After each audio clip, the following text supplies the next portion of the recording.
Welcome to the Worst Golf Podcast.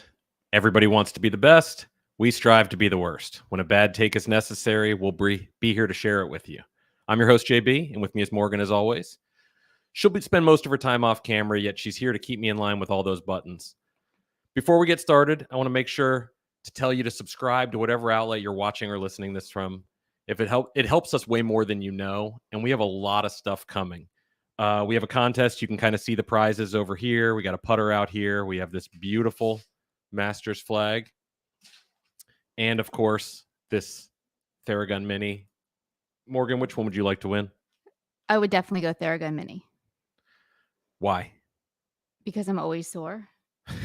Well, that's one way to look at it. Yeah, I also just think it's an awesome thing to use, especially if you're traveling. You can take it with you for golf. And it fits right in your golf bag. But the cool part about this contest is you're not going to know what you're winning. We're going old school with this. We got a fishbowl, Mizuno one to be exact. There's a piece of paper in here with each prize. And the prizes are going to be drawn randomly. And we'll have news on how to enter later on, but it's going to be involved making a single post about how bad this podcast is. And we'll go from there. We also have a granddaddy contest. Yes, really more of an announcement. Yeah, I was going to say, not really a contest, just an announcement. For everybody saying this is the worst golf podcast, guys, it's going to get way worse. So much worse. So much worse. So, funny story before I get into some notes. We set this up. We had this desire to do this, sort of, I guess you would say, a while back. And in moving to our new area, we set up and we built this studio. And in the last 48 hours, we've completely replaced everything in here. So it might have a different look by the time we do another show. Somebody's asking what the interesting hand is. I was just going to answer that. It's a Quater glove hand model. The folks at Quater gave us that, and we keep one of their gloves on there. It's pretty cool. We have a lot of stuff in and around the office, and we'll kind of go through some of that each week. But I'm going to kick this off with a little story. And I just came back from the Dormy Club. People on the forum kind of followed in on that. If you aren't on the THP forum, you're missing out. But you should definitely come on and check it out. But we went to the Dormy Club. I took a couple of THPers and a friend. And while there, we played a lot of golf, ate great food and everything. And it's about a 6-hour drive from here, 6.5, 8.5 coming back. But that's a different story. When we were leaving, we were all hungry and we didn't have time to hit the restaurant and have a meal. Jeremy did, but we didn't. We had to hit the road. And we started looking at fast food places about where to go. What do you want? Making a decision with 3 dudes that are starving is never easy. But we had this conversation about best fast food, obviously, but also when you're leaving a trip, do you stop at the place that, let's say it's a road trip, and I'm going to go out of limb right away and say it's Sunday, so don't everybody say Chick-fil-A. Because everybody knows Chick-fil-A is the best. But if you are leaving a trip and it's a drivable trip, do you hit the place that's like right on the right-hand side before you hit the highway, no matter what it is? Or do you get on the interstate, start your drive, and look for your favorite place? It's fast food. So, Morgan, what would you do? And I know you hate all things fast food because you're a communist, but what would you do in this situation? First of all, yes, I do hate all fast food, although I think Culver's is acceptable and Chick-fil-A is acceptable, but neither one of those are on this list. Yeah, you've eliminated those. So for me personally, I'm probably going to stop at like a McDonald's because their French fries are good and I can eat that and just be done, because that's pretty much all I'm going to eat for fast food. What are you guys saying? I see a bunch of stuff on here. A lot of fans of Culver's. People Culver's. It's Culver's. You pull into the drive-thru and you have to wait 20 minutes. Here's your number. Go pull ahead. I could have gone to Applebee's in the same amount of time. Oh, now I have that song in my head. Second question related to fast food that I need to ask everybody here. If you decide to go my route, which is get on the interstate and look for the best place, are you allowed when you get off on the exit to stop at 2 places? No. Meaning, listen. Let me explain. Let's just say you decide you want Arby's and there happens to be an Arby's, but it's at a major stop, so there's a lot of different places. You pull in, you go to the Arby's, and then you look across the street and you say, oh shit, there's a freaking Dairy Queen right there. Are you allowed to also stop at the Dairy Queen and get a Blizzard on the way out? No, the correct answer is you skip Arby's, go straight to Dairy Queen, get a Blizzard and French fries. No, that's wrong. No. We're starving. That's not going to fill you up on a 7-hour car ride. You're doing it wrong then. I'm doing a lot wrong. This is the Worst Golf Podcast. While at this event, I'm going to get back on track here since I was rudely interrupted by everybody. I wasn't really, but to get back on track here, while at this thing at the Dormy Club, they have I'll call it a comfort station, and it's for the members and guests of members. You can go in, you take what you want. They have beverages and snacks and things like that. And then you sign. It's an honor system. You sign what you took. And one of the things they had in the corner was a frozen transfusion machine. And I know that M. Maynard, who's in this chat, had one and said it was good. But I'm going to talk about the transfusion in general and why I think it is the ultimate bro drink, and it's one step away from drinking Trulies out on the course. It is so overdone. I'm the guy who said when your drink becomes part of a head cover fashion, then it's gone too far. You see it on shirts, you see it on head covers. I'm expecting Rob Gronkowski, the ultimate bro, to jump out of the bushes drinking one. Like, it's just gone too far. Do you guys agree with that? Is there a better drink that could take off and not the transfusion? It's too much. I see that people drink Trulies on the course. Oh yeah, White Claw. That's another one too. I'm not a drinker, so I don't know about this stuff. They're all equally terrible. Like, some of you guys are cracking us up. They are delicious, David. I'll give you that. They are delicious. I've never had one. I'm with Parrot. It jumped the shark, and while Morgan and I were having this conversation that neither one of us know what that saying actually means. Yeah, I mean, really we know what it means, but where it came from, the transfusion has officially jumped the shark. I feel like once it made it to a head cover, that was it. Like, that was game over. The head cover does tend to beat shit into the ground. I'll use the example of the Bethpage Black sign.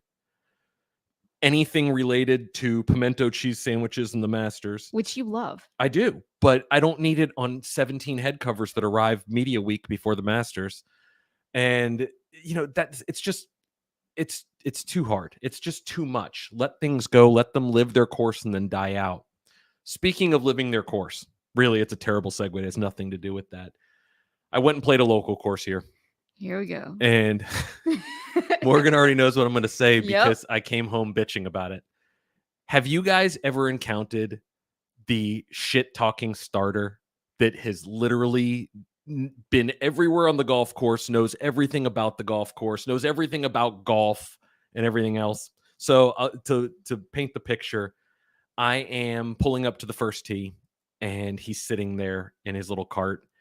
There's nobody there. And maybe he's lonely, maybe he's not. And he starts in with, when's your tee time?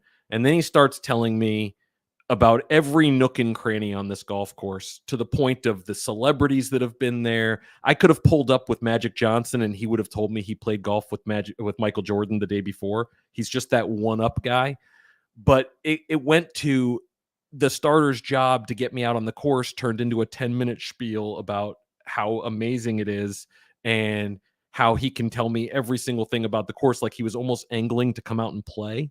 I was so taken out of my element that I was staring for a cart person. I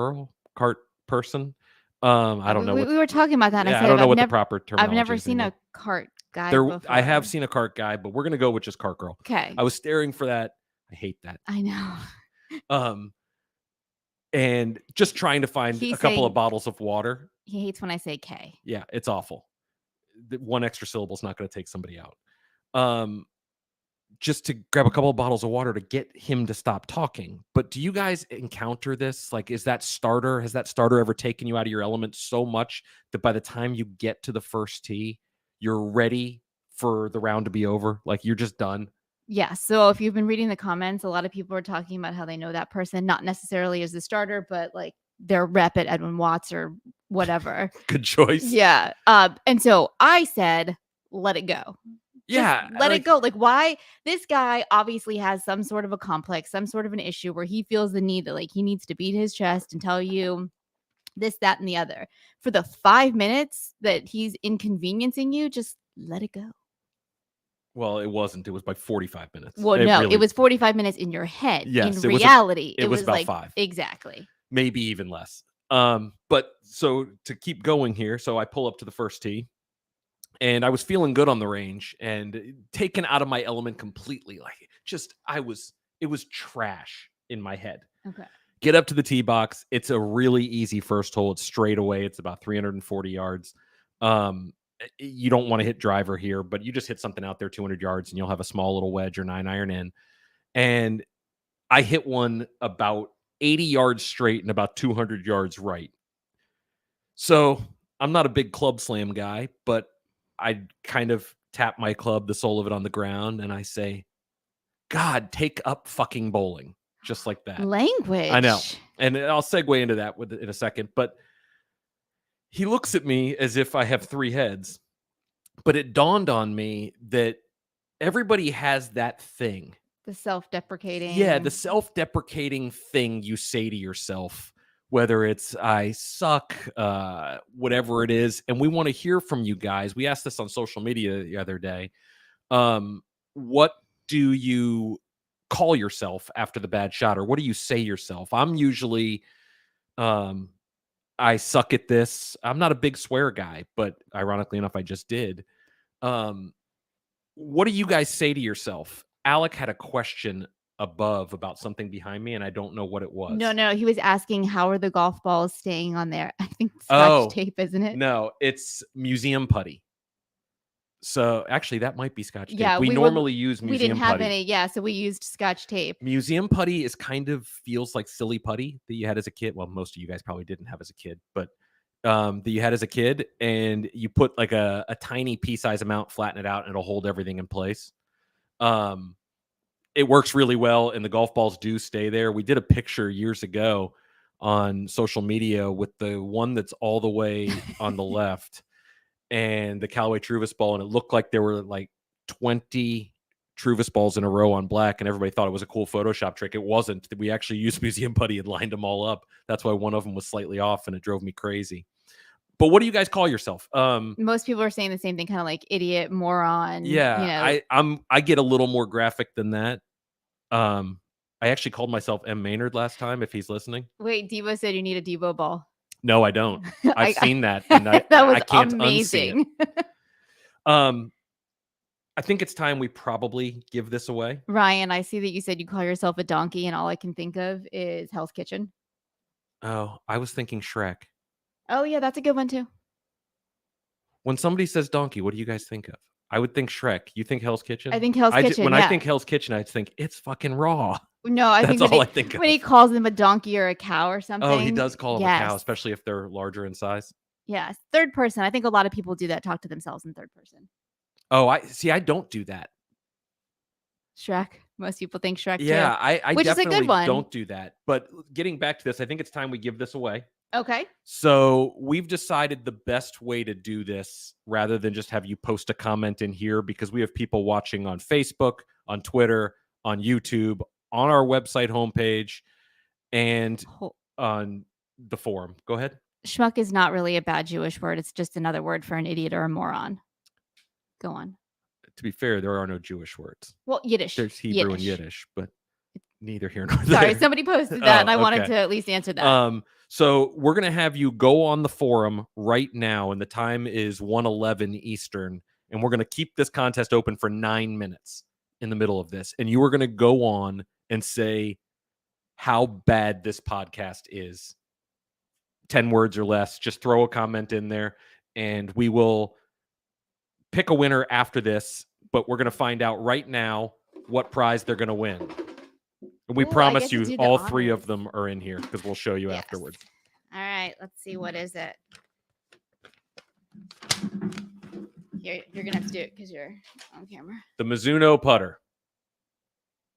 So we will be giving the Mizuno a putter. And just to show you guys that we had no idea which one it was going to be, I can show you this one says Masters flag, which I believe Canadan is going to steal, as he made the comment on the forum a few times. For those listening and not watching, if you do get a chance to watch, you're going to want to. We're going to do these quite often, and there's the Theragun Mini.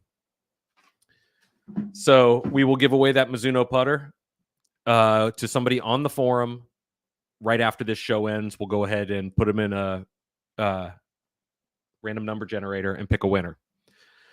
Wanted to switch topics a little bit. and talk about something a little behind the scenes that people haven't encountered and wouldn't encounter. And I'll call it the midnight dump, but it is not anything what you guys are thinking of. I have no idea where you're going with this. So I don't have topics. So it's just kind of me talking about shit that comes into my head. And it's a scary place up there. But the midnight dump in my world is when Somebody's asking, yes, in the podcast thread. What's that? Yes, in the podcast thread, the one that went up this morning. So the midnight dump in my world is when a company has something coming out, let's say on a Tuesday morning. Oh, I know where you're going with this. And they decide they're going to send you a press release, photos, and everything else Monday at 11:50. And your job is to get content out on that in the next 5 hours while you're sleeping, of course. So it happens in news too. Like the news that the stations and media don't want you to read, they'll dump out a Friday at 5 p.m. In this case, it happens.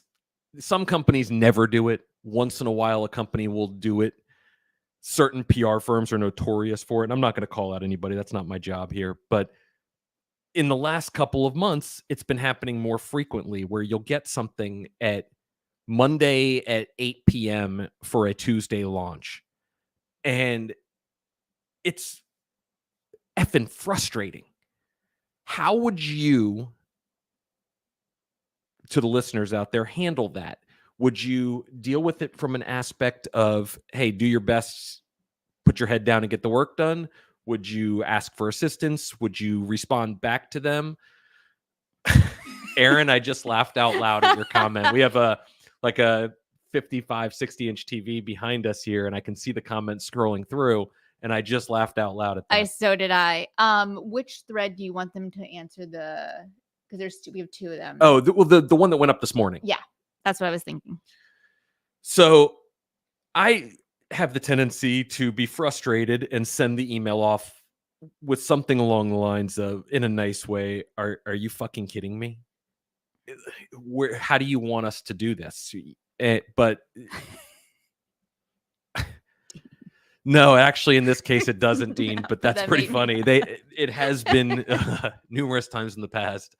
But it's just a genuine thing. Like, I don't know. We want to get you guys the best information possible, and we want to get you guys all the correct information. But getting something as the midnight dump rolls around is never easy. Yes, he's wearing a Dormy Club polo. Yes, this is Dormy Network and Dormy Club. They have the same logo, but the different clubs have a different one. We have a lot of events coming up, and it's not Wilson, Joel. They don't even put out press releases except about half the time. We have a bunch of events coming up this year, and we're going to be hitting them hard and fast. And with a podcast like this, there's no real rhyme or reason to the format and the schedule. There could be weeks when we do 2 or 3 of these a week. There could be weeks where we do 1. Most weeks we'll have 1. Wouldn't you say, Morgan? Yeah, I would say, as long as you're in town. Yeah. We want you guys to be able to get them as frequently as possible. So again, if you get podcasts, the audio kind on Apple, Google Play, whatever you do, please subscribe. You'll get them automatically. You can delete them if you don't want to listen to it. They're pretty awful, but not Dan's show, of course. But you'll get both of them together. So go to Apple Podcasts or Google Play, search for the Hacker's Paradise, and it'll come up. And we want you to get those when they come out. And again, delete if you don't want to listen to, or we don't have a good guest or something like that. But please leave a review. You don't understand how important that is to us.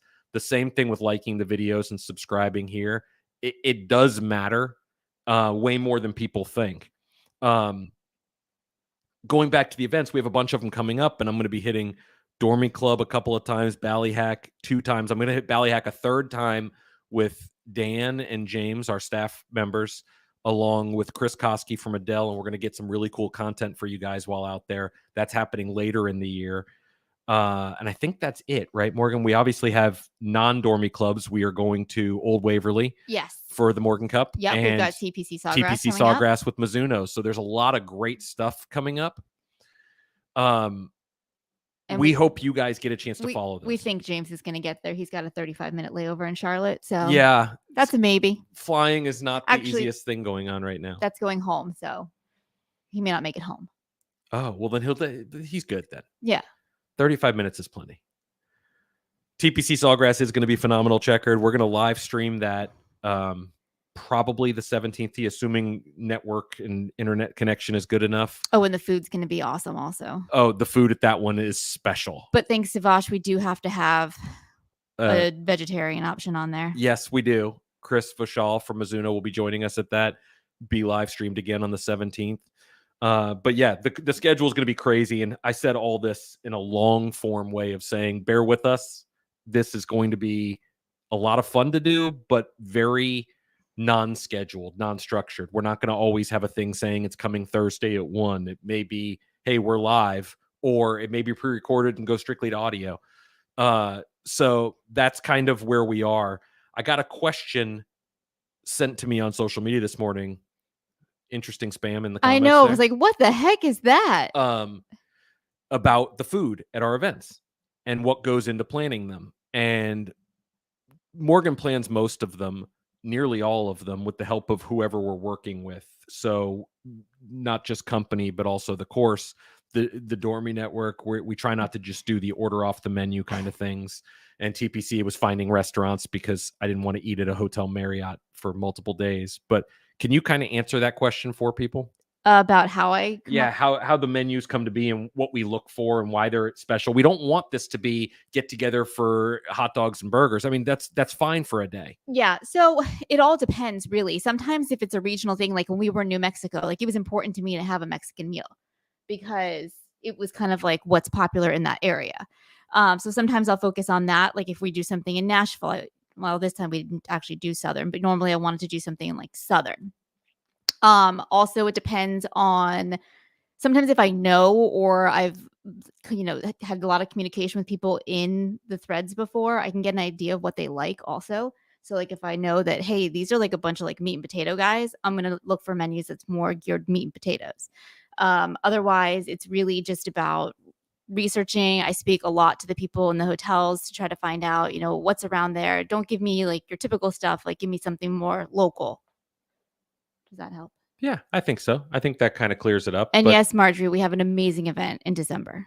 We do. And you know what? I'm going to tell people about that because we're going to announce somebody who's in that event coming up here in a little bit. But let me go back to how that event came to be, because a lot of people, we plan every single event internally.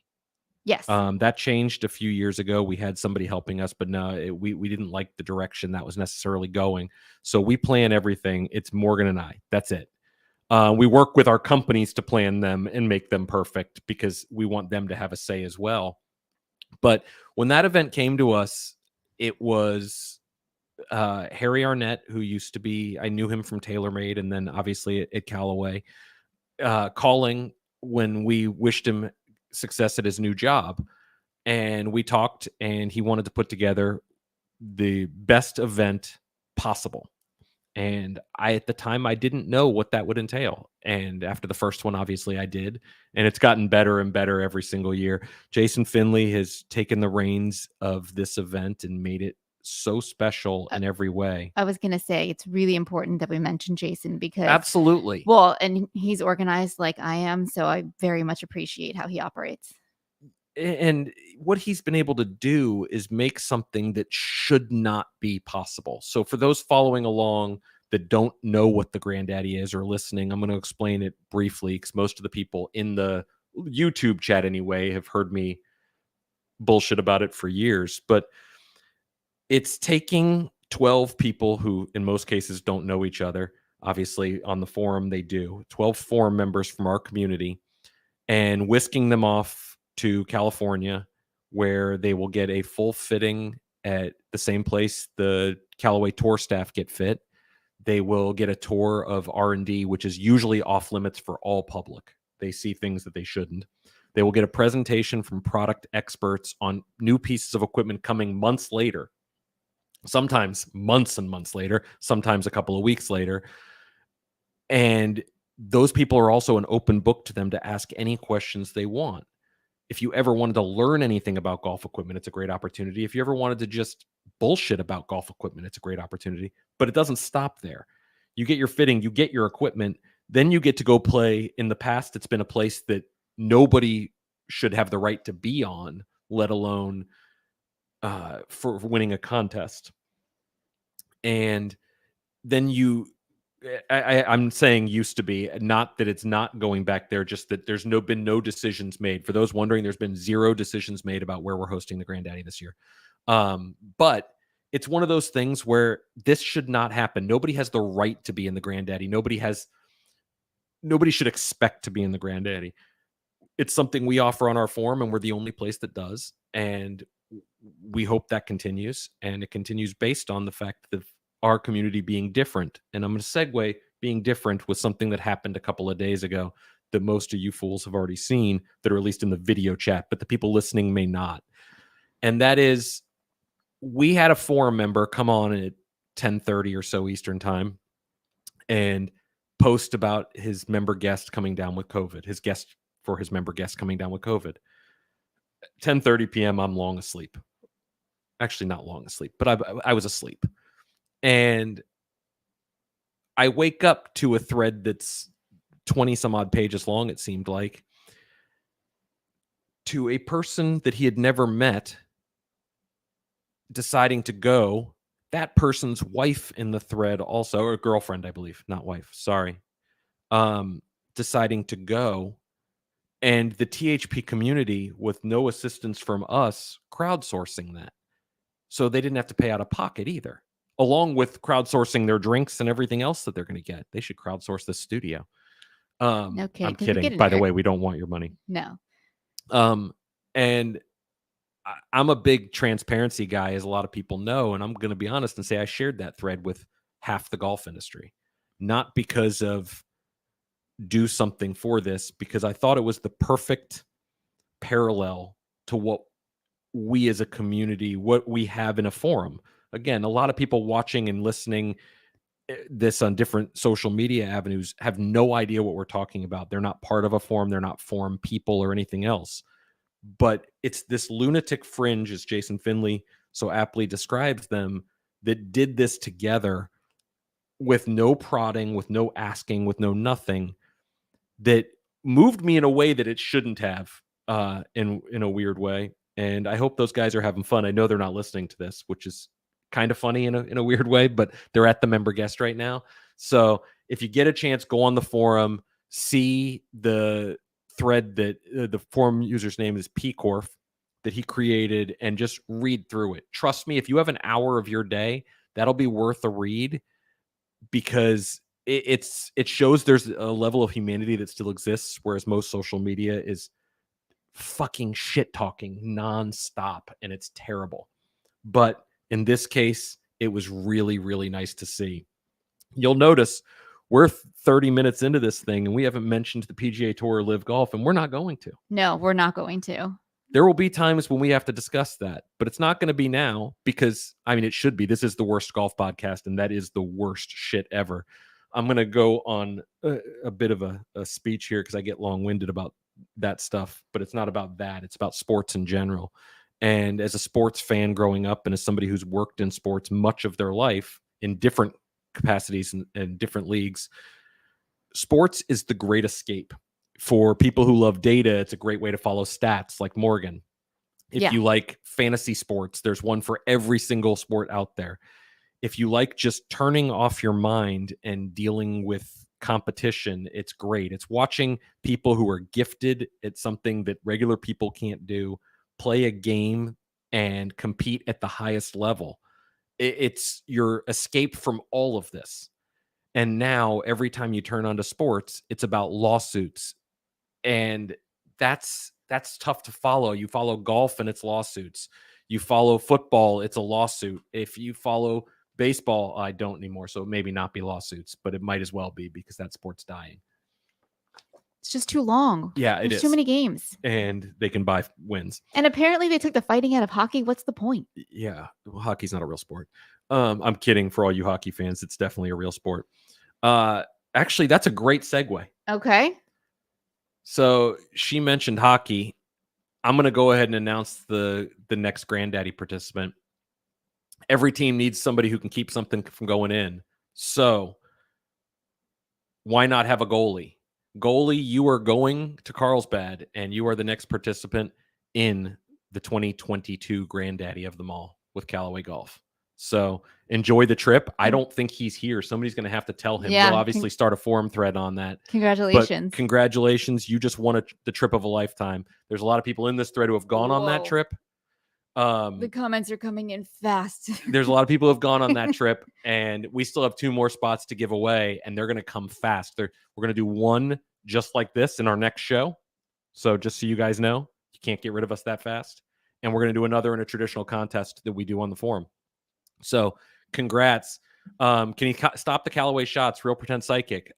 Based on past history, no. But we hope he can. But going back to my thing about sports, do you guys agree? Are sports the thing that's supposed to be your escape from politics, your job, everything else around you, and now they've all kind of molded into one? And is that because we have more information at our fingertips and through social media, and at a time when technology has helped us do that at the best and easiest way possible? Or do you like that it's all involved? Sports are an interesting one, though, because you've always had some fighting and arguing just based off of rivalries. Absolutely. And the passion is there for sure. Yeah, and it's not even just professional, it's collegiate also. Yeah, well, I think my doldrums with college sports, but I think that's definitely a big part of it. In college sports now, athletes are getting paid, so it's not really academic athletics anymore. But it's taken a turn that you don't expect, and it reminds me a lot of being able to talk about important issues. When I was growing up as a kid, you never talked about religion, politics, things like that. You just didn't. Nobody asked who you voted for. It just was cool to have the sticker that says I voted. Nobody wanted to know. Didn't ask people that. No, and you could absolutely say it's none of your business, and it wasn't offensive. No, nowadays people scream it from the mountaintops as if it's an identity, and I'm not going to turn this podcast into something serious like that, because this podcast is about what you guys want to talk about. But it's a constant barrage of bullshit, and I hate it. I hate that the one area that was a bastion away from it is now being taken away as well. There's always been some levels of it. We've had lockouts, we've had strikes, we've had political statements being made in sports, but now it's all that is. And I struggle with that so much, to a point that it makes doing this harder, not doing THP, doing the social media side of things before. And there will be a point on this show that I have some long-winded rant that nobody's going to want to hear. So we'll have to get that one out before the sponsors come in. I'm going to have to find the mute button. Is this the point where you're supposed to say, and this show is sponsored by BarkBox or Chewy or one of those, use our coupon code? And we're not there yet. No. But I do like the dog, like the pet. I'd love to do the pet avenue. I like that. I'm pretty anti-affiliate programs in general, as you guys who have seen my stuff know. But in that case, if it was a dog affiliate box or something else like that, I'd be for that. If we can get you, only if we get you guys a deal. Oh, or food, because we all know how much I love food. That reminds me of another thing I wanted to discuss. Which is Arrow. Arrow, by the way, is sitting behind me, and he keeps pushing me further and further off the chair, to the point that I literally only have like a quarter of a cheek left on the chair. Like, not to be TMI, but like that's all I've got left on here. So I put up a post on the forum, and I shared it on Instagram as well. Very different audience overall for the landscape. The forum has many more eyeballs. I think Instagram has like 40,000 eyeballs for us anyway. Talking about raking bunkers. And I want to preface this by saying, I don't believe that they need to go away. What my thought behind raking bunkers is, I came back from Dormy Club, and I understand this is a private facility, has 50 golfers a day. They play multiple times. So let's say 100 golfers. And it's all natural. There are no rakes. So the bunkers were fine. They manicure them each morning, and then you play through. And if you treat the bunker the same way you would a divot on the golf course or a pitch mark on the green, you expect, and they don't always do it, but you expect a golfer to replace or fill based on your geography. your divot in the fairway. And you expect a golfer to fix their pitch mark on the green. And now you expect a golfer to rake a bunker. But my solution to this would be to not expect them to rake a bunker, to instead just clean up their footprint, straighten it out, leave it the way you'd want it to be left if it were you. Because I think A, it takes too long. B, the rakes are always in the wrong spot. C, it costs the course money to keep these bunkers perfectly manicured. And I think adding up costs, eventually it's all going to lead back to the consumer. And you would have thought I asked people to shoot their family. Yeah. I know golfers don't deal with change, but you would have thought nobody could comprehend it. And my analogy was, if you're playing golf, let's say you hit your drive down the middle of the fairway and you have a shot of 130 yards on the green, but you miss it. You miss the green in the rough to the right or the left. You do not expect a good lie. You expect a bad lie, actually, depending on where you are, of course. But the lie's in the rough. You're going to have deeper grass, thicker grass. The dirt's going to be overgrown. There could be some weed. It could be anywhere. Sure. Yet, for some reason, golfers expect that if they miss the green and go in a bunker, which up until recently was a hazard, they expect it to be pristine. And I, for the life of me, cannot understand why. I don't know. And I also think it's interesting, too, about rake placement, because that always seems to be a big confusion. It's definitely a hot button. Yeah. So if you get rid of that, then you get rid of that confusion. It's like the comments that we got back is you expect people to fill in divots, but for some reason you can't expect them to cover their footprint. Yes, there's going to be assholes. That sucks. It's that starter, that goddamn starter from earlier, and the Truly drinker that's got 6 of them in the back of his cart. That the ones that they stomp on the can after they drink it because they think it's cool. That drives you crazy. Yeah, it's that guy. They won't fix their bunker, but guess what? They're not raking it either. No, probably Most not. people are going to brush it over with their foot, just like you'd expect them to, and you move on. So why the outrage? And I get it. Golfers do not like change. We've seen that over the years. By the way, that's not golfers. That's people. Is that true? Yes, people hate change. I only deal with golfers. I try not to deal with other people. Well, people are golfers. Golfers are people. That's debatable. You can't possibly know that for a fact. Blew your mind. Eric brought up a really good point in the comments. He said, what about the old folks in the morning stepping all around the hole? It's annoying. Now, I'm not going to say it's older golfers. I'm going to say it's golfers. The first ones out who literally drag their cleats across the green, and then you get there and it looks like the other side of Velcro, the hook side or the loop side. I don't know which one, the fuzzy one. Okay. The whole green looks like that. They might as well just go barefoot at that point. Oh, I know, that's disgusting. No, Nobody wants to see that, but you're ruining the golf course. You are ruining the golf course way worse than a person not raking the greens. Jeremy's talking about in the chat. He's talking about sunflower seeds and cigarette butts. I agree.